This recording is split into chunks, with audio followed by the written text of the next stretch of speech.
Module 3, leçon 14, la phase de pré-traitement d'une image, partie 1. La phase de pré-traitement consiste donc à l'amélioration de la qualité de l'image avant toute analyse et traitement donné. Nous allons procéder donc ici avec l'algorithme de Flash Atmospheric Correction qui va nous permettre de faire une correction atmosphérique. Mais avant cela, nous devons d'abord faire une correction radiométrique. Sans la correction radiométrique, il nous serait impossible d'appliquer des corrections atmosphériques. Comment faire donc la correction radiométrique avant d'appliquer une correction atmosphérique?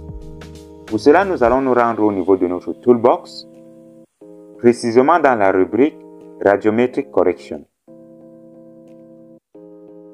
C'est à l'intérieur ici que nous allons avoir accès aux algorithmes qui nous permettront d'effectuer des corrections radiométriques ainsi que des corrections atmosphériques. Commençons donc par la correction radiométrique.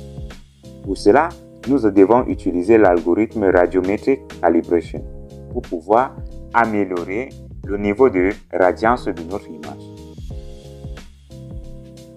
Rendez-vous donc au niveau de Radiometric Calibration et faites un double clic. Une petite boîte de dialogue va s'ouvrir avec quelques bandes d'images.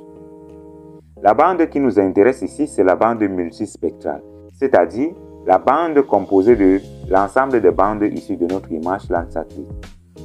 Pour reconnaître donc l'image voulue, vous allez rendre compte que l'icône ici est constituée de plusieurs couches, comparé aux autres images qui sont constituées tout juste d'une seule couche. Donc, à ne pas confondre, vous allez avoir ici deux cas. Vous aurez premièrement ici la couche multispectrale, dont vous voyez la terminaison ici, multispectrale, et vous aurez également la couche thermale. Donc, il faut bien choisir la couche multispectrale qui est celle-ci. Nous sélectionnons, puis nous validons sur OK. À ce niveau, ce qui nous intéresse, c'est faire des corrections qui nous permettront d'effectuer la correction Flash Atmospheric Correction.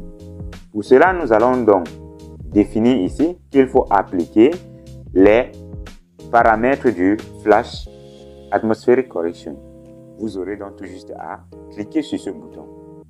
Apply Flash Setting.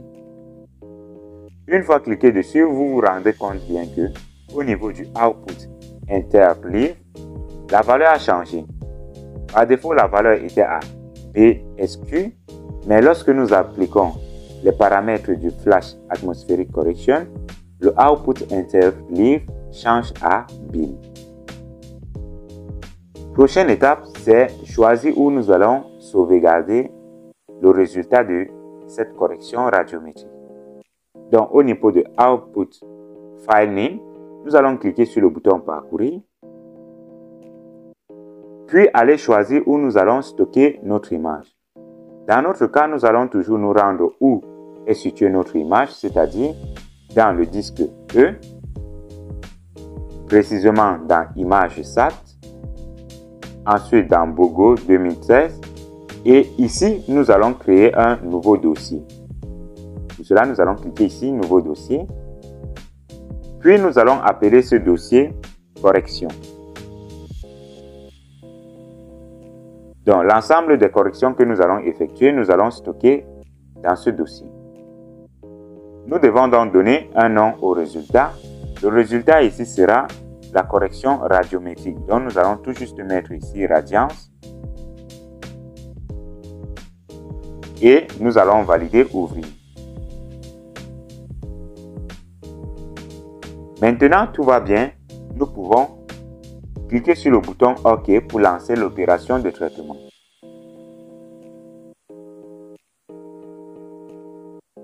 Tout ce que nous aurons à faire, c'est de patienter le temps que le traitement arrive à fin. Cela peut prendre du temps ou pas en fonction de la capacité du processeur de votre PC. Plus votre machine est performante, plus le traitement et l'analyse sera rapide. Alors, après quelques minutes, nous avons le résultat du traitement que nous venons d'effectuer. Il s'agit bien de la correction radiométrique. Et vous voyez nettement ici une différence entre l'ancienne image que nous avions et la nouvelle image traitée.